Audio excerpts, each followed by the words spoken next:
Hey, good afternoon, everyone, and welcome to this edition of an SBDC webinar uh, to discuss home-based food production and how to start a home-based food business, which is a very popular topic.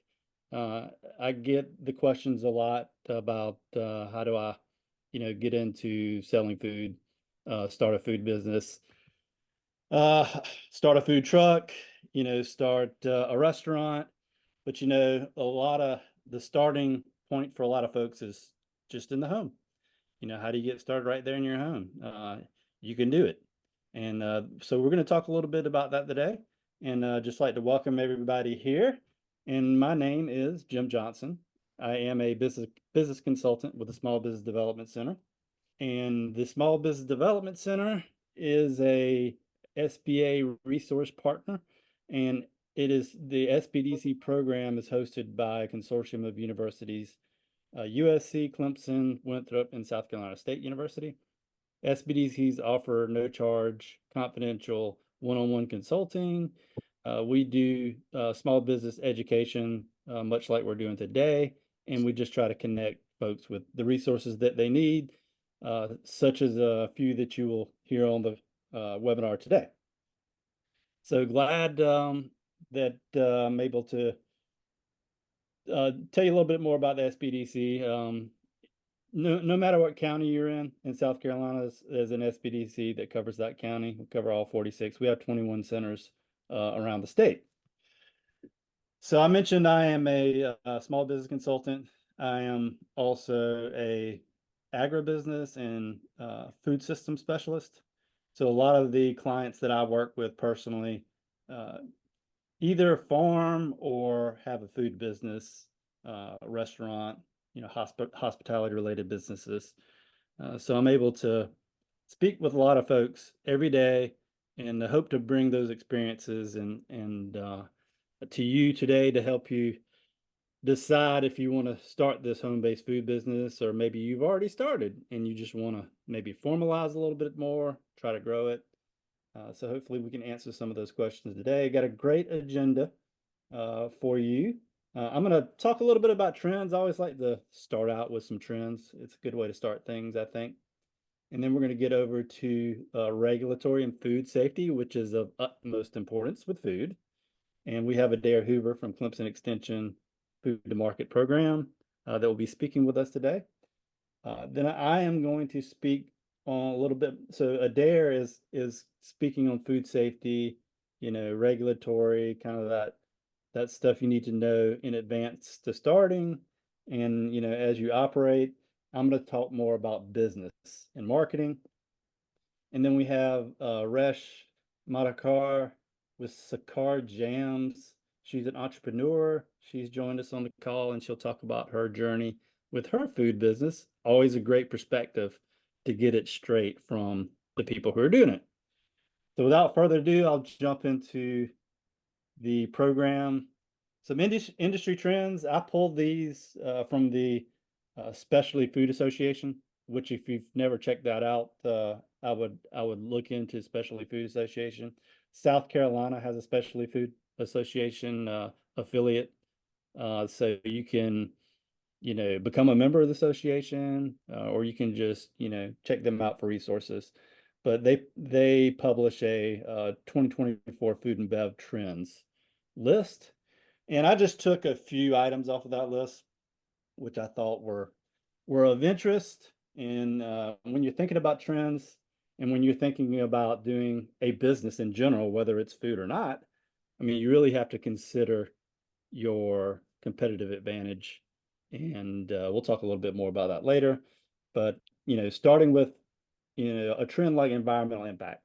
Everyone knows that folks are more conscious about the environment, sustainability, your carbon footprint, the food waste. Where does the food go? Where does the containers that you use the food in go?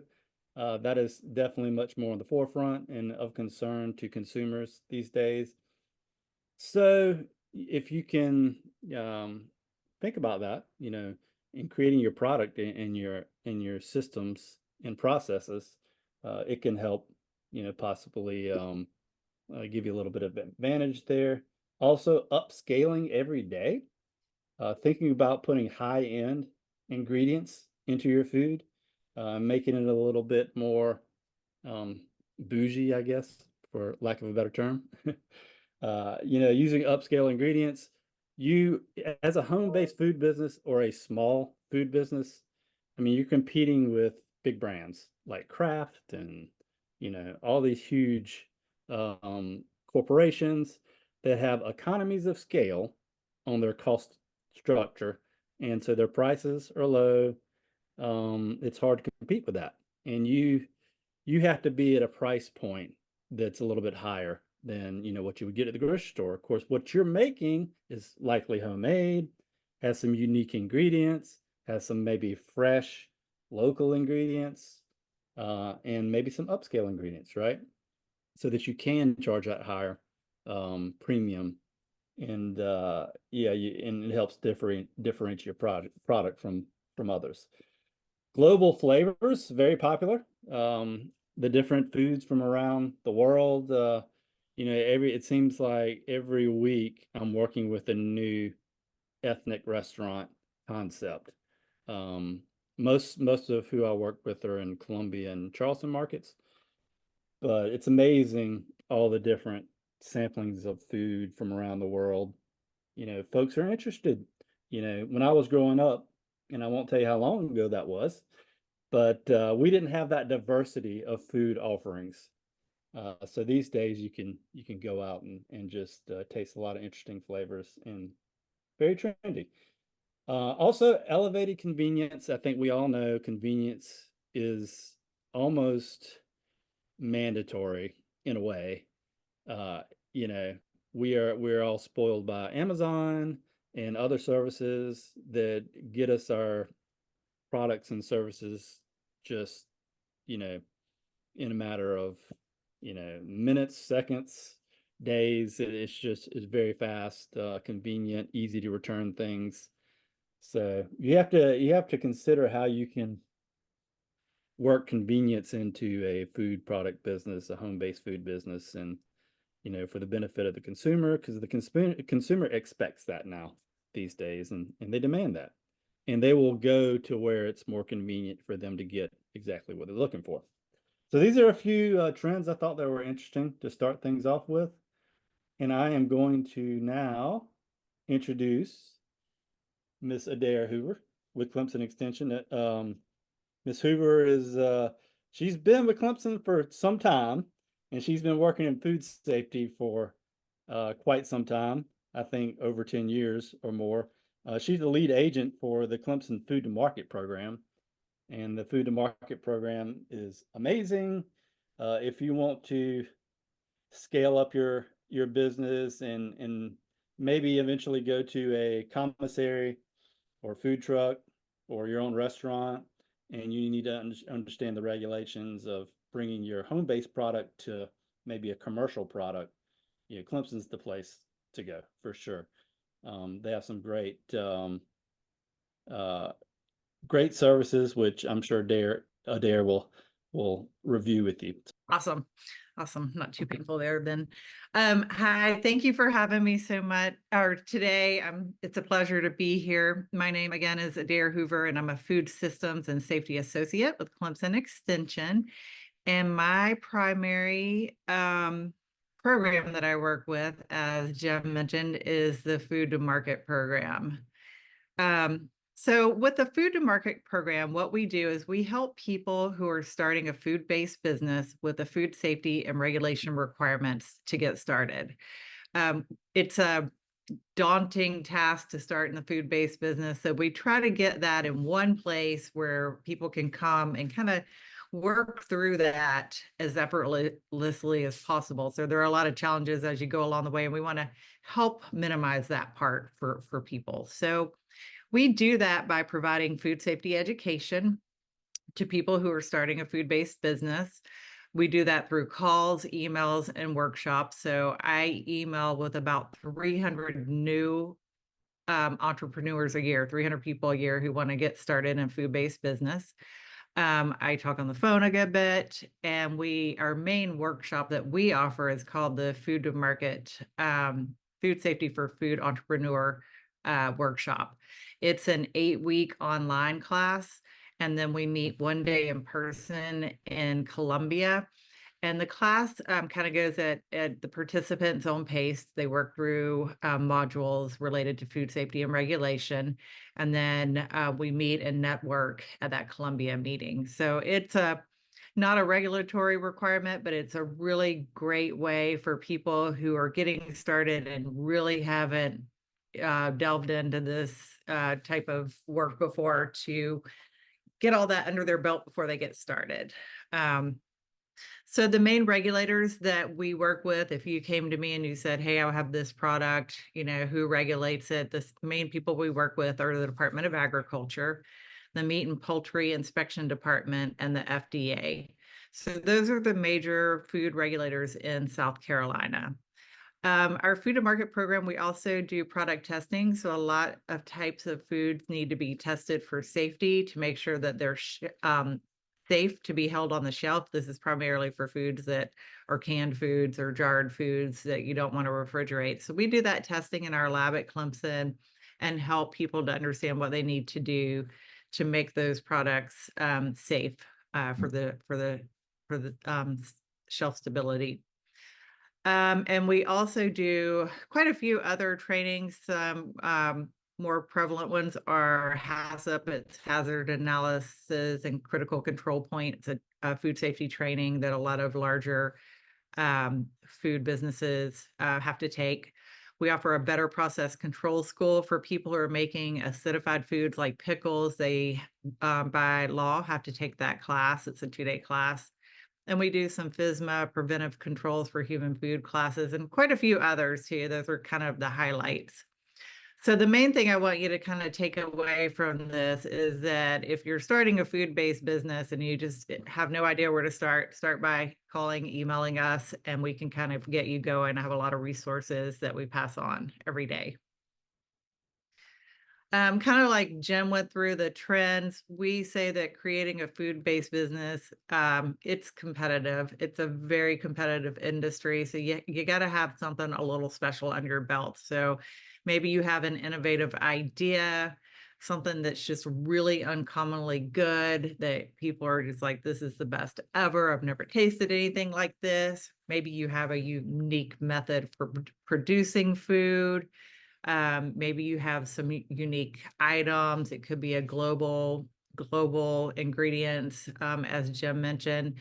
And additionally, if you're under the home-based food production law, there is a little edge to that too, because you're not having to rent space and that kind of thing. So you have a little bit of a good starting point there, and that you're saving some costs by doing it from your home.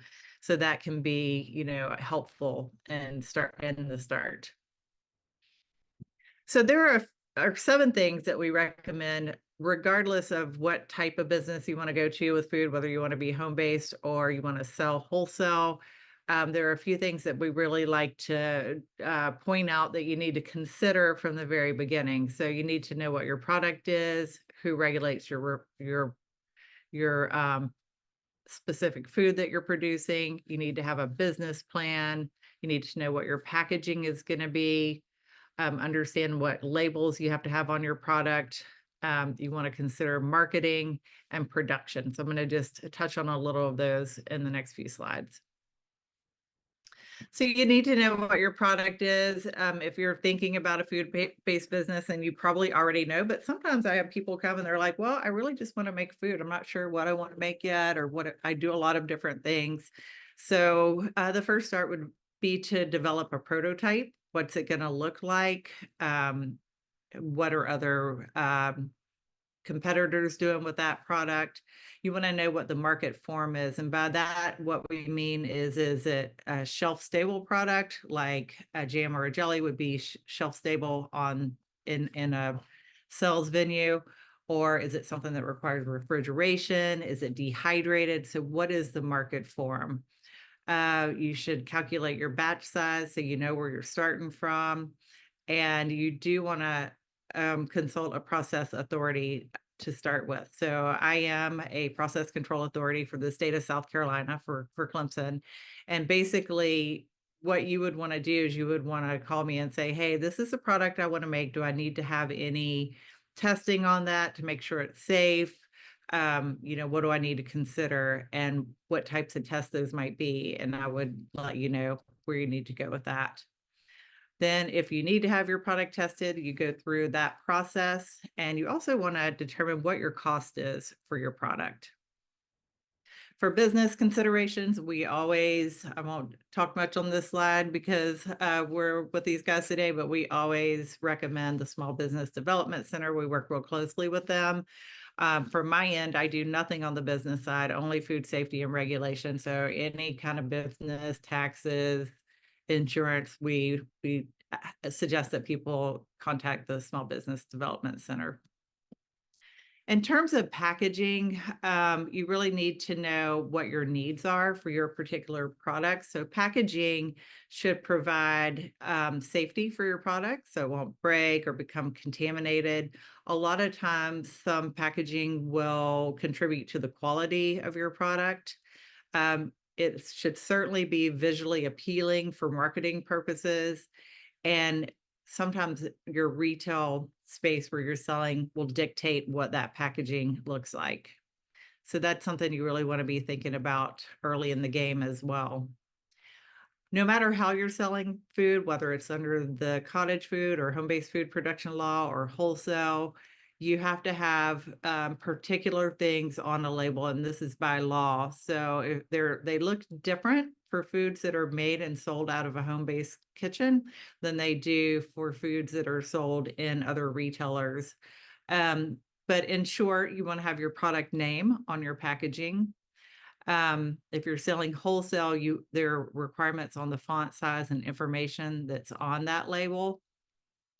You want to make sure that your information is compatible with your packaging, so sized appropriate. Some people will want to add a nutrition facts panel. That's usually not required for people who are getting started. You have to be producing more than 50,000 in sales for a product before it's required, but often it's a good marketing tool. So we have that on there. It's something that people often want to have done in the beginning. Barcodes are more specific to selling wholesale. There's actual businesses that produce those for people selling food. So your market decision is a very beginning consideration when you're starting a food-based business. So you want to think about where you're going to sell your product. You'll want to have a written plan on how you're going to market it. You want to think about your selling price. So we recommend that you look at your competition and think about what your needs are as a business. So I have a couple pictures below. So this one is the pound cake man, who is somebody I know here in Clemson. And he started his business making pound cakes in his home kitchen. And I always thought when he started, he would always sell them at Christmas time. And I thought, that's probably really great for drumming up some extra Christmas money for gifts and that kind of thing. I don't know if that was his motivation, but it seemed like that would be a good motivation. So while he was cooking out of his home kitchen and selling pound cakes, his needs were different than once he bought a food truck and started selling pound cakes from that. A lot of things changed at that point. And then eventually you did open a bakery. So your needs as you go along may change, but you need to think about where you want to get started. Are you just looking for some extra cash? Seasonally, do you want this to be your career going forward forever? You kind of need to figure that out in advance. The other picture I have down there is Farm Girl Delivery. She's also a lady who has a farm in my area, and she's grown over the years. And her thing is that she will deliver produce to your house, produce and flowers, whatever she has growing at the time. She goes to a lot of markets. But I've watched her grow from just a small little, garden to she's now got a pretty major farm. So as you go along, think about where you are, what you need now, and where you're kind of headed. You also want to think about how you're going to distribute your products. Are you going to bake a cake in your home kitchen and drive it in your car to a market? Are you making something that you're going to send through the mail? How are you going to distribute it? Maybe you'll have a distributor that you work with or a broker. So those are some things that you'd want to consider from the very beginning. So in terms of production, you have to have a place to produce your food. If you're only talking about home-based food production, then obviously you're doing that in a home kitchen. But there are foods that aren't allowed to be made in a home kitchen for sales to the public. At that level, then you would have to find a commercial kitchen. Some people use co-packers.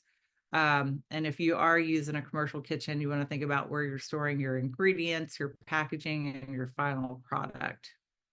In South Carolina, it's pretty great that since I've been doing this over the last 10 years, maybe a little less since I've been with this program, there have been quite a few community kitchens, community supported kitchens have opened across the state.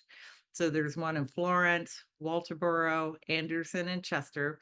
And the great thing about these community kitchens is the prices are great. They're not for profit. They are for economic development for a particular area. So if you want to sell and you don't want to produce out of a home kitchen, or you get to a point where you grow out of your home kitchen, these are great. This is a great resource for in terms of where you can go and produce your product at a very affordable cost. So just a quick overview of who regulates food in South Carolina. For the most part, the South Carolina Department of Agriculture oversees most types of food sales. They oversee retail, restaurants, food trucks, home-based food production, anything you see in the grocery store in terms of like probably pretty much the middle of the grocery store. So they are the major regulators in South Carolina. However, if you are making a product that contains meat or poultry, then you would be regulated by the South Carolina Meat and Poultry Inspection Department. I do get a lot of people who want to make a chicken salad is a really good example of a product that people often want to make. It's tough. You're not going to be able to do that from a home-based kitchen. And there's a whole different set of regulations because it contains meat or poultry. So that's something to keep in mind. That's a whole different level once you get into meat and poultry. And then if you have alcohol in your product, then if you have more than 0.5% alcohol in your final formulation, then you're regulated by the Alcohol, Tobacco, Firearms Tax and Trade Bureau. So again, that's a space that my program doesn't really delve in too much because we really like to stick to just kind of straight up food. So what you want to hear more about here is the cottage food law exemption, the home-based food production law.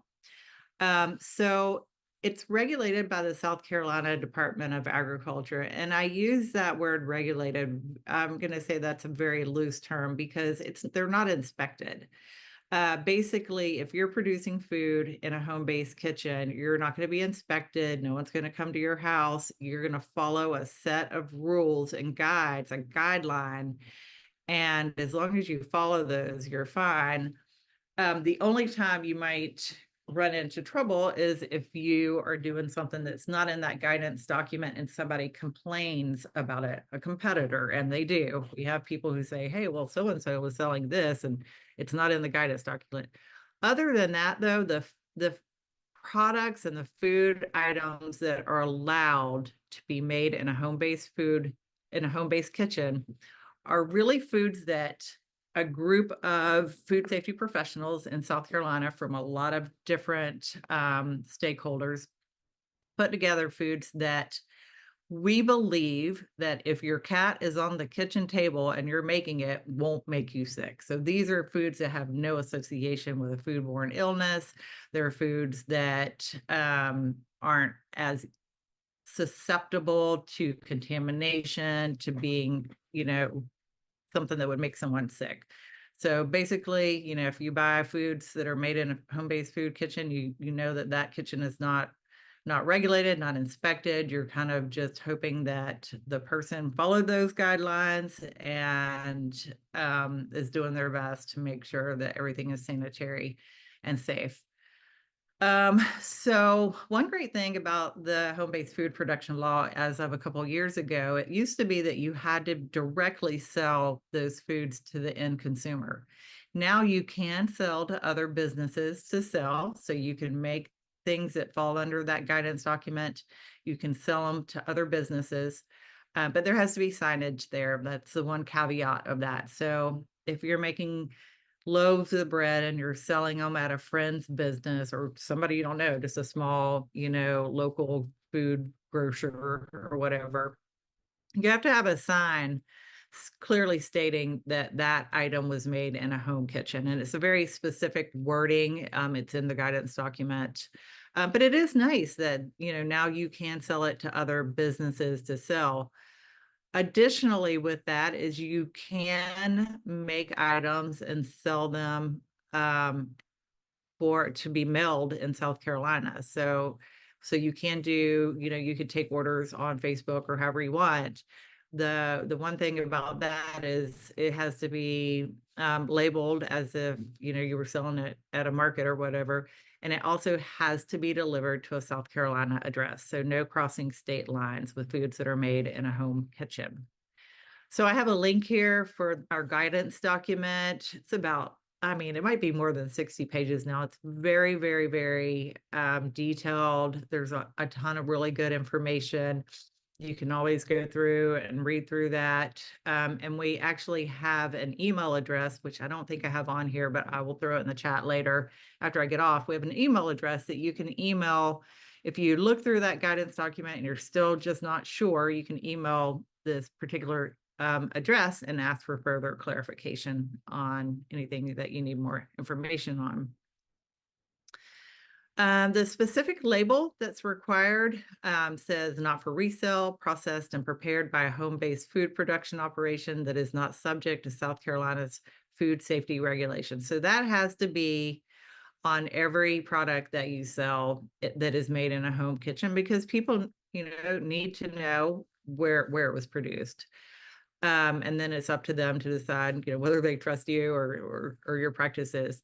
Additionally, on your labels, you have to have a list of ingredients and any sub-ingredients that is in that list. So if you are baking cakes and you're using Martha White flour will have ingredients in it. All of that has to be listed on the label. And that's partly so people know what's in the product, but also just to cover any allergens that might be present in that could potentially make someone sick. And that list of ingredients needs to be in order of predominance from the most ingredient to the least. So those are the main things that you would have on your label. You also should have an address of where it's produced. That's just kind of common for any type of food product.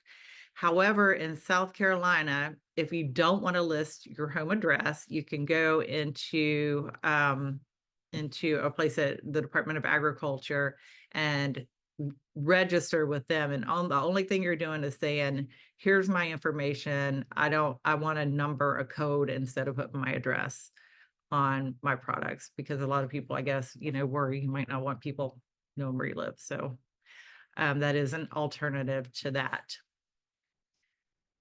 If you have a food-based business and you start to grow out of it and you feel like you want to move on to a bigger territory, you want to be able to sell to larger retailers, you don't want to have to label that it was made in a home kitchen, you want to be able to use a commercial kitchen, reach a larger audience, then again, you would be regulated by the South Carolina Department of Agriculture. In general, if you take this route, what they would require is that you produce your product in an approved facility. That could be something that you build on your own, or one of those shared kitchens that I talked to. There are plenty of options across the state, or it could be co-packed. You need to find out if there's any product testing requirement. So when we talk about foods that are shelf stable, say your pickles or just a lot of different sauces, You can see down below kind of a list of the foods that the Department of Agriculture regulates for wholesale. Some of those foods will require product testing to make sure that they're safe. And that is something that you could work with us here at Clemson. We do the testing, we write the letters, and it's often a regulatory requirement for wholesale foods. So we can work with you on that. You can also go to Georgia, or North Carolina has a great lab as well. So there are a lot of options there for you.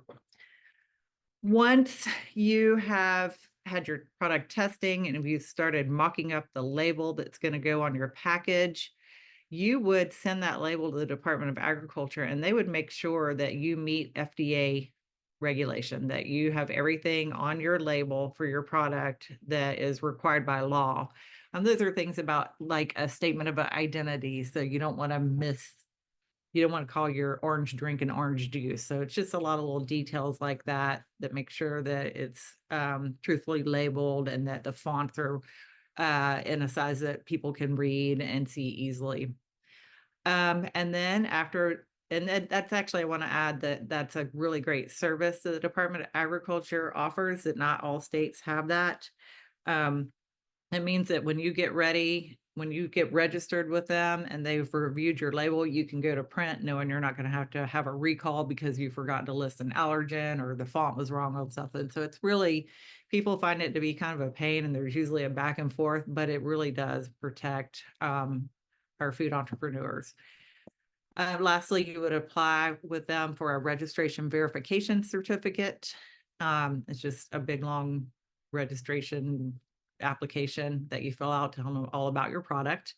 And once all of that's in order, it would initiate an inspection. They would come into wherever you're producing your product, watch you make a batch of it. And then if everything goes well, you're ready, you're good to go. And then they would potentially regulate you here and there as the years go by.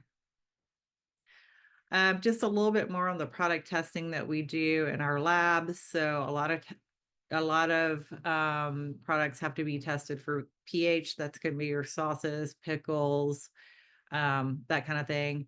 Water activity is a testing that we do. So if you're making, say, crackers for wholesale, and you want to make sure that they're dry enough to be in a box without going bad or being able to breed bacteria, we would do a water activity test.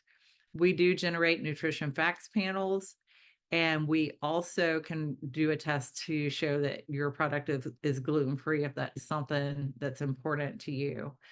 The one thing I will mention about product testing is foods that require product testing do not meet the home-based food production law. So pickles, a lot of drinks, sauces, none of those are allowable to be made in a home kitchen, because if it needs to be tested for safety, then that means there is a past association with a foodborne illness. So like, as I said earlier, foods made in a home kitchen, we want to make sure that they're foods that have no association with a foodborne, or nothing realistic with a foodborne illness or outbreak. For honey is there's about 1 million ways to make honey under the home-based food production law, through SCDA, through an exemption. So if that's something you want to do, the Department of Agriculture has a really great fact sheet on their website, or I can always send that to you too. But if you're into honey, your first step is to really just go through this guideline. It really covers everything pretty thoroughly, and there are a lot of options. So that is definitely your first step. Often people have chickens on their farm, even in their backyard these days. So if you want to have chickens who are laying eggs and sell them, then the kind of short list of things to know are that they are regulated by the Department of Agriculture. If you have your chickens on your farm, or if you're zoned in a place where you could sell them from your house, as long as you're on your property, you don't have to apply for anything, but they should be washed. If you're going to sell them at a farmer's markets or stores or restaurants, then you need to apply for an egg application to distribute eggs. and a proof of label. And they're going to have requirements like how you should wash them, not just that you wash them, but how you should do that. They need to be refrigerated. They should be graded and sized, and there'll be some labeling requirements. Again, the Department of Agriculture or our Food to Market program, you can email me for this information, and I can send you that quick guide. The Department of Agriculture had, like, when I go to get it, if I'm not pulling it up out of my documents, I just Google Department of Agriculture food safety egg license quick guide, and it'll take you right there. So it's probably the quickest and easiest way to get to that information. So with that, I am happy to take any questions. We do have a website that you can visit. It's not in the best shape at the moment because we are in the middle of making a lot of our extension sites ADA accessible. So we're kind of in a little space right now where it's not as updated as we would like, but we'll be having that updated pretty soon.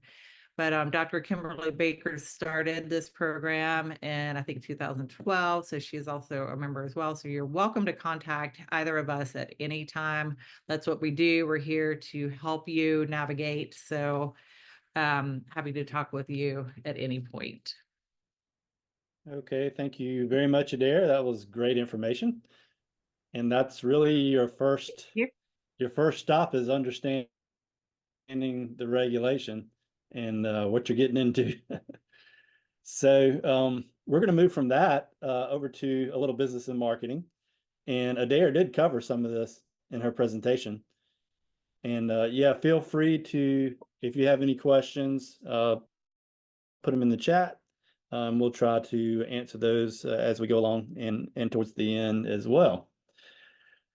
So one of the things I always start with my clients, when they come to me wanting to start a business, they generally have an idea or concept. And the first thing, we go into is researching. Not only researching the regulatory aspects, such as Adair was presenting, but also the business. Almost more importantly, the business. Because a lot of the stuff that Adair has discussed is just objective.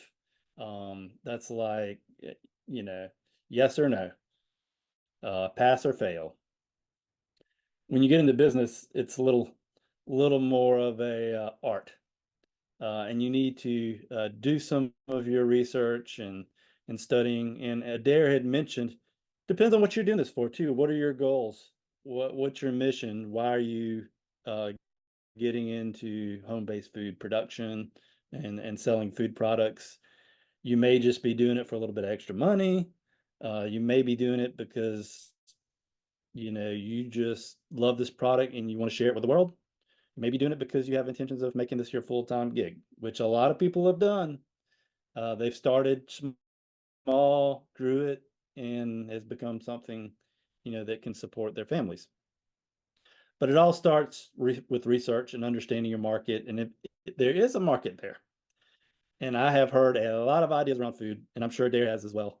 Some probably really good, some I really didn't know how well it would work, in the market and, with the business model that they proposed. But, secondary research is when you go online, do some research with Google, check out some links, look and see what other people have researched and done. Primary research can almost be as important or more important with food. I mean, you need immediate feedback with your food to see if people like it, right? And to see if people are willing to pay you money in exchange for that food. Primary research is done, through surveys, focus groups online, and directly with their customers, with pop-ups, family, friends, maybe initially, but don't count on their opinions as much as you do people that you don't know, right? Your loose tie connections. Those are the people that are going to give you the most honest feedback. And hopefully they kind of fall within your target audience. That's another avenue you'll have to go down. We all live somewhere. And if you're a home-based food product, then you're probably going to start, right where you are, your neighborhood, in your community. So what is that neighborhood and community? What is the makeup? What are the demographics of that community? What are they interested in? Also, what are the businesses in that area? What's the growth like in that area? Is it growing? Is it not growing? This is another part of your research with your business. You need to understand exactly who you're targeting for this food. You would think everybody likes donuts, but my wife doesn't eat donuts. So is she your target audience? Maybe not so much. Um, Maybe her age range and kind of some of the activities that she does might fall within that scope, but you really need to narrow it down to try to figure out exactly who you're going to sell this to, and focus, because you can't sell to everybody. In a small business, you do have to be niche. We're not Small businesses aren't mass market companies. They're usually niche. They have to go after a certain segment and really do that segment well, and hopefully expand from there. So there's basically four types of segmentation you can see here. And I'm not going to go through all these, but you'll get this slideshow. So take a look at that, do a little bit of thinking about it. And we mentioned the competitive advantage before and the differentiation. Uh, your product basically has to offer something a little different than the competitors. So if people are buying donuts or bagels or breads or whatever the product might be, cookies, they're buying it from somewhere. So why are they switching to buy it to you, right? You need to figure out, is it because of the quality, the uniqueness somehow, the speed that you can get, this product to them? Is it just the service that you're offering to go along with the product? And a delivery service, um, a guarantee, could be a lot of different things, decoration, something like that. And then there's degrees of differentiation. You just need to hone in on what that thing is that's really going to draw people to your food product. And this is a couple of examples of some differentiation. You can see these are food trucks. Of course, the donuts could be home-based food, but I think that one's probably comes out of a kitchen. But you can see with the It's a Matter of Taste truck, that's basically their differentiation is it's probably locally grown ingredients that come out of the truck. So people would go there because they want something local. And then down at the taco truck, you can see brand styling, right? It's kind of the branding is their differentiation, the retro feel. Hopefully those are really good tacos, which I'm sure they are. Veteran owned, you can distinguish, in a lot of different ways, what your value proposition is and your differentiation and why people want to come to you. But y'all know food has to be good, generally speaking. It has to be pretty good, unless it's a value buy, which you don't want to really sell on value. It has to be usually pretty convenient, and the service has to be good with it. Hospitality is associated with food for a reason. You want that service to go along with food. So those are different areas that you can help distinguish your product. So the marketing mix is actually what you can use also to create your differentiation, your competitive advantage, your value proposition, all different ways of saying basically the same thing. And Adair, actually, she mentioned some of these because when you speak about marketing, you usually speak in terms of this marketing mix. Your product, your place, your price, promotion, and whatnot. But place for home-based food business is important because generally you're going to kind of start and own your own backyard first, before you reach out too far. It was interesting that Adair mentioned you can now ship your home-based food product within South Carolina borders. So that kind of opens up, how you can, the channels that you can get your food to the market, opens up your market a lot, right? So if you're in Columbia, now you can serve Greenville, Charleston, Hilton Head, Myrtle Beach. So that gives you a lot more people, and a lot more folks who are in your target audience might be in those markets too. So very important. You have to determine, how you're going to do that. Do you offer shipping? You're going to need a website, these other things as well. We talked about the product. It starts with the product. What's the quality? What are the ingredients? What's it made of? What's the packaging like? How is it presented to the customer? Those type things. Price is extremely important to consumers, as everyone on here knows. That, price with food, if it's too high, people are not going to buy it. If it's too low, you're not getting as much profit as you could be to make money off the transaction. You got to find that sweet spot, the Goldilocks spot for price with food. And it can be difficult. There's a lot of ways to determine that. Obviously, you have to make a profit initially, so you need to know your cost. They go into the price and the cost structure of the food, and all the other costs, labor, how you get it to market, what's the cost of getting it to market, including all those, and then understand you still have a margin, a decent margin, and it's not overpriced. It's tough, but it's one of the trickiest things to get right. But you'll eventually, as you get your product out on the market, it will, you'll realize the right price for it. Of course, promotion is very important, and then that is basically communicating with your target audience, with your consumer. And if they don't know about your product, they can't purchase your product. So you need to come up with a good plan and strategy on how you're going to do this. You may have a built-in audience somewhere. It may be your church congregation, it may be a school, it may be just your neighborhood. Start with people if it's successful, kind of move out from there. And then, of course, the process is important. And process kind of goes along with customer service and the whole, from production all the way to delivery and fulfillment to following up with the customer, right? That whole process, needing to understand,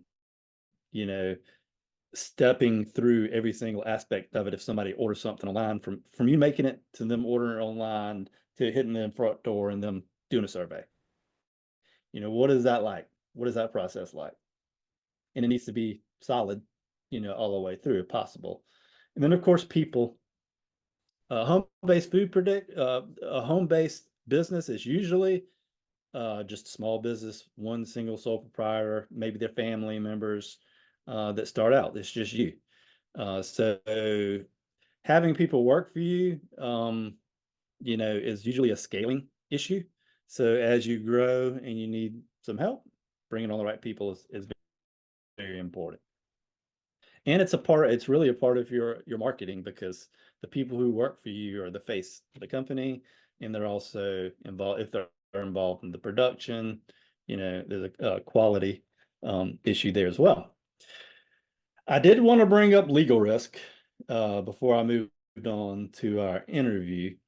And before I bring up legal risk, I don't have it on this slide, but just complying with the laws.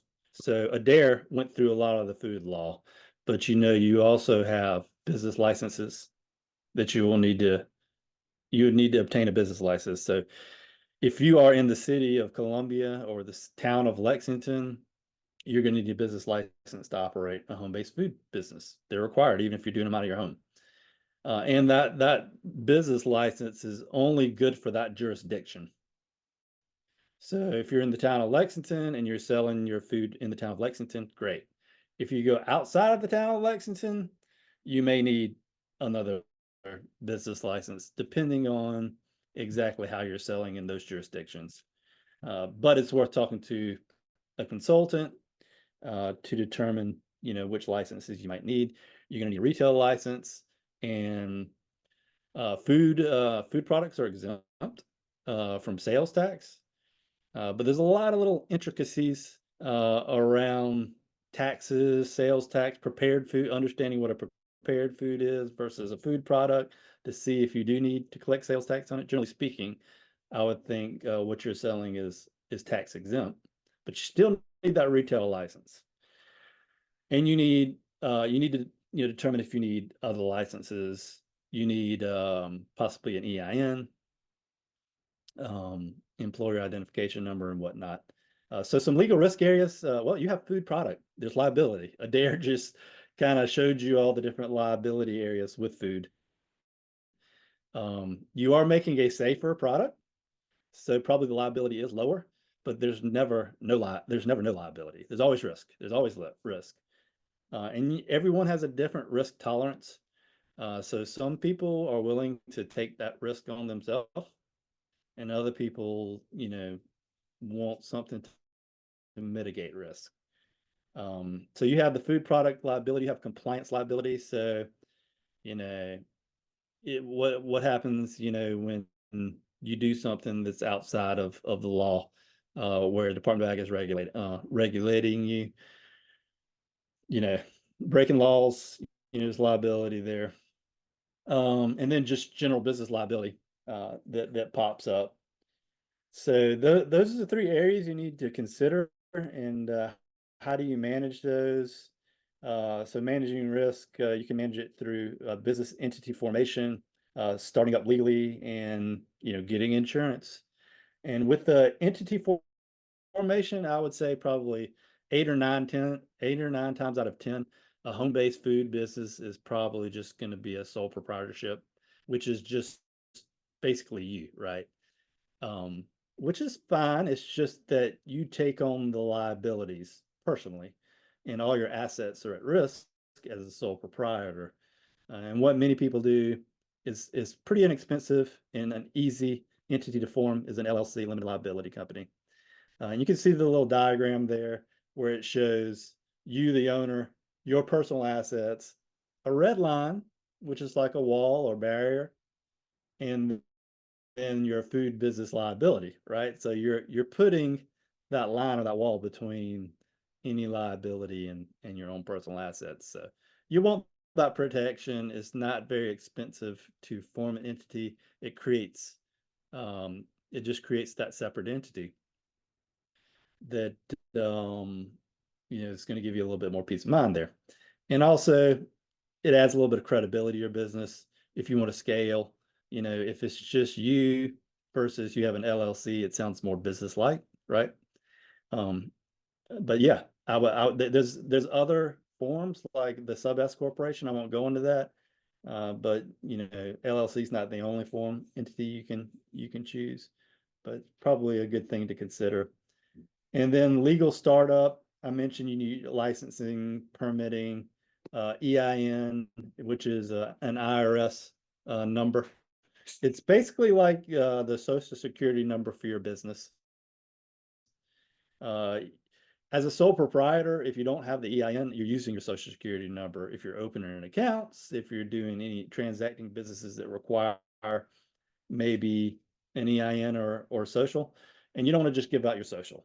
EINs are free with the IRS through the IRS. Get it. It's attached to your LLC or your sole proprietorship, and you don't have to ever use your Social Security number. And then also I'll mention the bank account. If this is a business, you should run it like a business, which means running your finances through a bank account, separate from your personal account. So as not to maybe commingle money, and just to be able to account specifically for the revenue and expenses in the business, and understand if you're making a profit, right? That's the best way to do it, to organize the business there and have a bank account. And then lastly, I'll say insurance is another way to mitigate some of the risk. And a lot of folks, most folks have insurance. It's required on your car. A lot of people have it on their house and home, all to protect against things that could happen. And it's no different for businesses, right? There's tons of policies out there to help with business liability.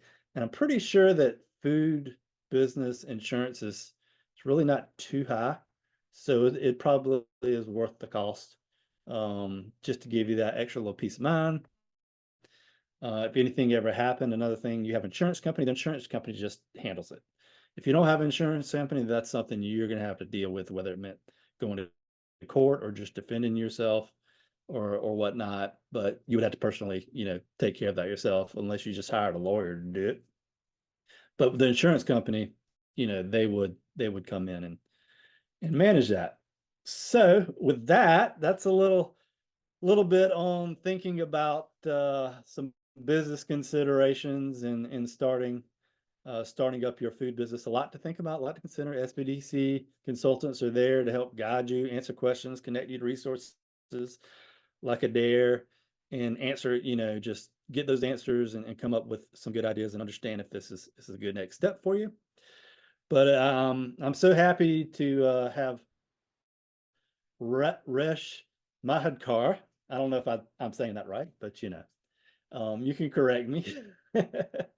But Resh is amazing, and I thought it was wonderful to have someone with the entrepreneur experience come on and talk about what they've done, kind of from the start, how you got going, with food, with the food product, why food product, what were the early days like, and kind of what's your story been like since then. So Resh, Resh is the owner of Sakar Jams, and you can find Sakar Jams on a shelf near you in Columbia and other markets. You can go to the website. If you just Google Sakar Jams, you can actually see where you can pick up the jams from. I know that I go down to Mass General Store because my office is on Main Street in Columbia, so walk down there and Sakar's right there, so I can always pick it up from Mass General Store. But Resh, thank you for coming on and willing to kind of share some of your experience on with food businesses. And I guess, can you just start by telling us how you got into it, and go from there? Yeah, thank you for having me. I'm really excited to be here. I love talking about myself and I love talking about my business. So we actually started as a home-based business, and the story of why soccer came to be is also very interesting. I always suggest have an origin story to your business, so it'll help you grow. So I needed a coping mechanism. I was really depressed. And I decided I've been kind of in and out of food, and I have been an entrepreneur for a long time, and I have failed miserably. Nothing has stuck quite as well as soccer did. I was 40 when I started my business, and I took a shot. My therapist told me that I can't drink anymore. This is God's honest truth. And I had a lot of alcohol. And I said, what am I going to do with all of this? And she said, dump it. And I said, nah, it's too expensive. I'm not going to do that. So I picked up a jam making book because this is the height of the pandemic. And one of the activities that I could do during the pandemic was go pick fruit. Now, I have a personal history of picking fruit. I grew up in Mumbai, India, and that's a whole intricate story in itself. So picking fruit brought me a lot of joy. And I made strawberry jam for the first time, and I decided to dump some Prosecco in it. And ours is a spirited artisanal jam company. And I'm going to talk about a little bit about what distinguishes us from the rest, because we're in jam country. Anyway, so I put some booze in my strawberry jam, and it really took off. I was on Instagram, and I had some friends who saw it, and they freaked out about it. And I started just giving away the jam. Like, people would just come over to my house and say, sure, if you can pay for the cost of the jar, pick these fruits from neighboring farms. And at the same time, a little twist happens. My best friend, who had moved to Charleston, is now coming back to Columbia, and she lives on the same street as me. And I'm not able to keep up with the jam that I'm making. And it wasn't just strawberry Prosecco. I made blueberry honey lavender. I made a peach masala chai. I kind of made it like Indian, like I infused things from my childhood into it, and people were just catching on. And Jessica was newly separated, and she needed something to do during the pandemic. So I kind of just said to her one night, like, hey, do you want to try making jam from home? What's the worst that can happen? People are loving it. And she actually has more canning experience than I do, because she grew up in upstate New York with her aunts and uncles, and just kind of farming and canning thing, so she knows more than me, because India doesn't really have preservation like the United States stuff. So that was still a learning point for me. And she was a strength for me to have under my belt. Like, hey, I think you can do this. And she was really open about it. And we started taking the children to different farms and picking blueberries, and we started posting about it. And we started a little test group on Facebook. That was how we wanted to figure out a proof of concept. We didn't even have a name. We just kind of named it Jammin' with Jess and Raish in the beginning. That was the first 6 months. And we kind of drummed up people to join our Facebook group. It was like an exclusive private group. I knew what I wanted to do as soon as I saw the response. Like, this was within like 3 to 4 weeks. I knew I had something really special, a boozy jam with an Indian twist based on local South Carolina agriculture. I was sitting on like a gold mine, I felt like, and not for my idea, for the fact that South Carolina has so much year round that it would be foolish for me to not harness all the different types of fruits that come in seasonally. So I decided on that shtick. That was our shtick, that we would seasonally go around whatever crop was coming into season and we'd make a jam out of it. And then we'd see what the people wanted. So I did this for about 6 months. And then in January of 2021, Jess and I decided on a name of the company. And I went with something that soccer actually means sugar in my native tongue. And it just kind of flew really well. A graphic designer and a graphic designer and an accountant were the first 2 people that I got on my team. I believe in hiring for your weaknesses, and I don't have an eye. I'm very creative. I'm a photographer too. I'm really into baked goods, so I can bake something with my jam and photograph it, but I can't do labels. I can't do graphic design. So I got somebody, and she created a beautiful, gorgeous, I mean, it was on the first try. Like, I won't even lie. There was no back and forth. She just did it. And we have a very intricate design for our on our label. And I wanted it to be multiple colors. I asked myself, how am I going to stand out on the shelf? Everybody's making jam. What is it about us that's going to stick out? And what is my story? My story isn't that I'm from South Carolina and I grew up with canning. So how can I put that out there? So the label, the logo itself is just so beautiful. It's gold, and it kind of transfers really well on different colors of our labels. And so we got an EIN number right away. We filed with the Secretary of State right away. We got insurance right away. And already at the back of my mind, I'm thinking I'm going to trademark this name because that's coming for me, but I needed the money for it. So, we created this like really unique model where we got people excited about small batch jams through our Facebook group, where that group was just growing. And we would tell them, this happens once a month online on our website. Now, we don't have, and this was still home-based up until May of 2021. So from January to May of 21, we are just making jam at home. And we have stopped using strawberry Prosecco and any alcohol. We were just doing the basic stuff because I needed to send that out to testing. I already knew that because I'd done my research. I'm a little planner. And I knew I couldn't put alcohol and stuff or recipes that hadn't been tested because of food safety. And I'm coming to that a little bit later. So May of 2021, we actually got a big break. And one of the chefs, the prominent chefs in Colombia, gave us a spot in their commercial kitchen. So we could make jam for their restaurant, and the exchange would be that we'd be able to make jam for wholesale, because I was not able to wholesale then, and we were going really, really fast. I hope I'm making sense because there's a lot that happened in my head. So once we got that break, we decided to shift. This is a 2-woman operation, by the way, and it's continued to stay that way till about 3-4 months ago. So we shifted. We are single moms. We have 5 kids between us, and we started working at night. So we would come in after the crew of City Grit leaves. We would be in making our jam at night, and would make jam for Small Sugar, would make jam for City Grit. And we just kind of networked a lot. I have many different streams of revenue. So I started putting together a business plan slowly. Like I started with like 10 pages. I wasn't even aware of Chat GPT then. So I was just putting stuff together. I'd go online and just anything that I could. I started counting for my costs, like how much things are going to cost. And then I started telling people that we can't sell you all this alcohol-based jam or anything that is not a standardized recipe. We need to send it out to testing with Clemson.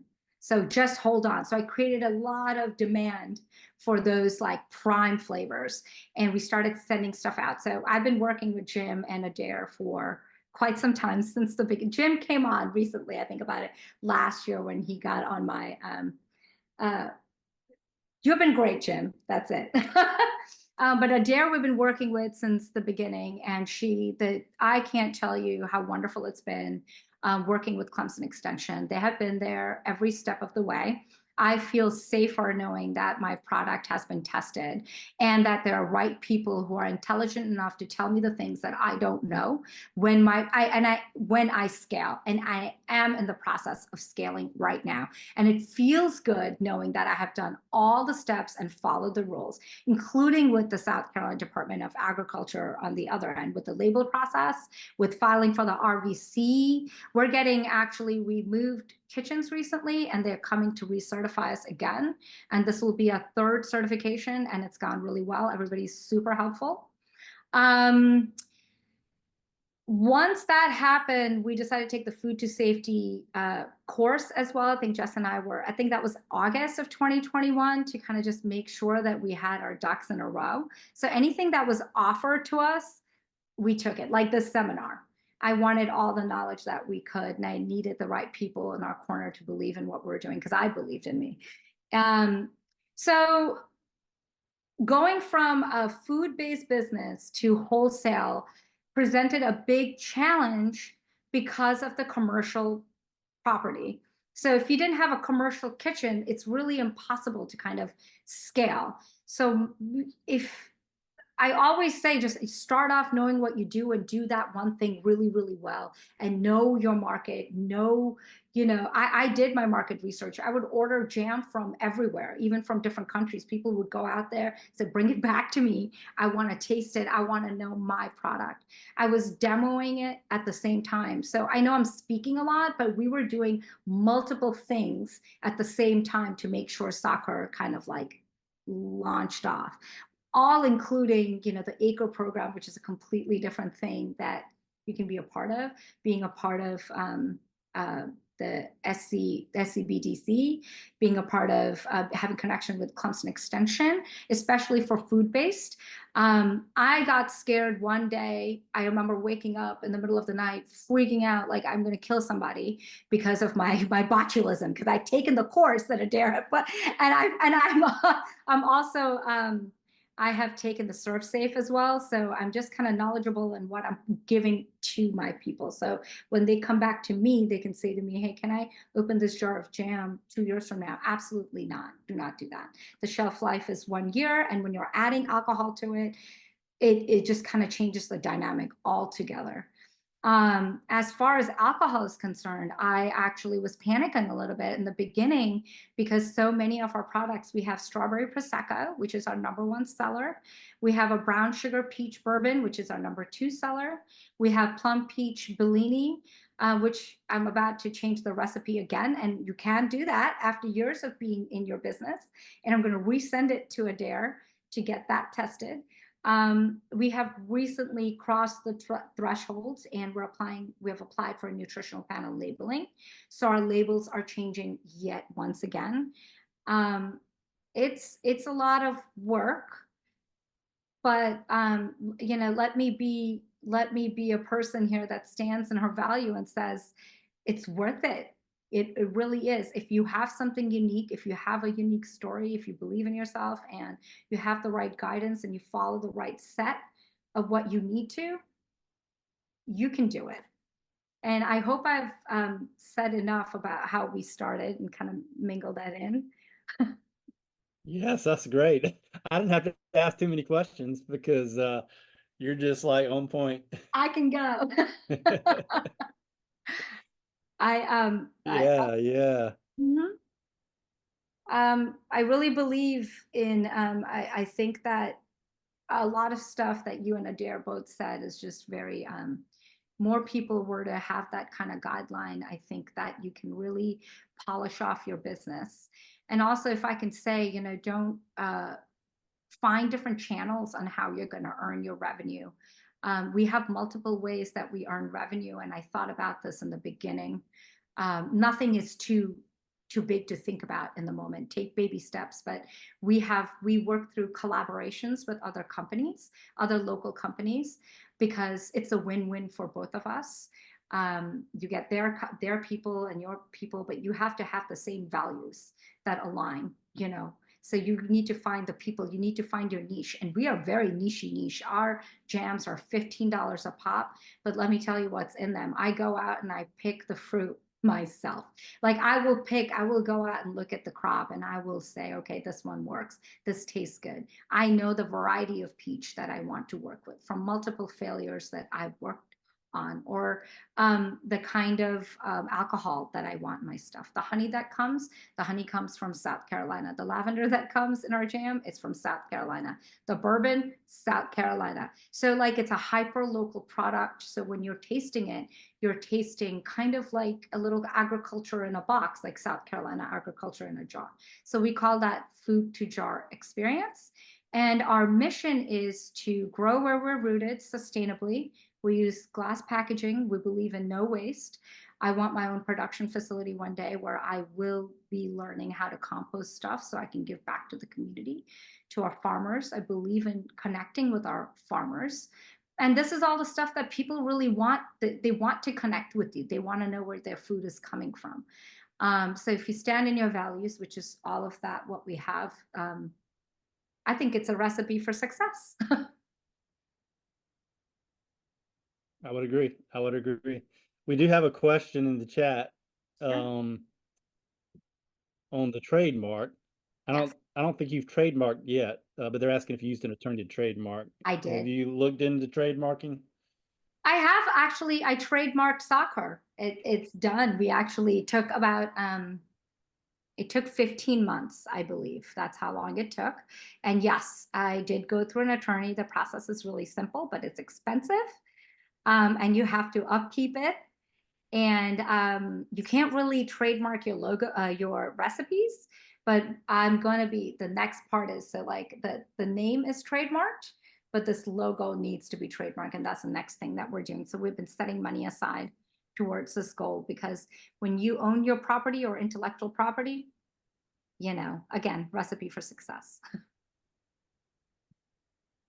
Welcome. Yeah, it adds value to the business as well, because now you have another asset. Yes.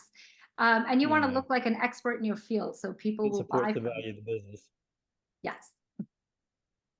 So Yeah, Jim, I without a saw doubt. that you Well, and can Adair, you I'm sorry. I was just going to say that you and Adair answered some questions, but there's still some in here that are unanswered. So continue, and then I can go over the questions that aren't answered. okay. Well, Resh, how about a couple of words of wisdom to kind of end it here? What are some tips you can give these folks who are just getting into? I know you gave us a lot of great information about your story, and a lot of good tips are inherent in that. But can you give us a few tips? Sure. Just start. Really, if you have a concept, start. Think about your origin story, what connects you to your food. People want to see that, what connects you to your food. So when you add value into that, that is going to be your beacon, like your little flame to keep going. And connect with the right people around you who are also doing the same thing that you are, because shared knowledge is very important. So, your resources like Adair and Jim right here, and the SCDA are invaluable assets. Don't be afraid to ask questions. And that's what got me here. I asked Adair so many questions. And Jim knows like how many questions I ask him. So I really appreciate being here. It makes me feel good that you invited me to come on today. So thank you.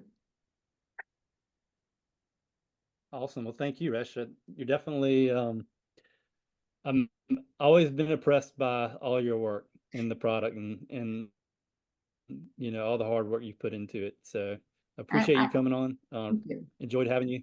And if y'all have a chance, definitely check Resha's product out. It's pretty amazing.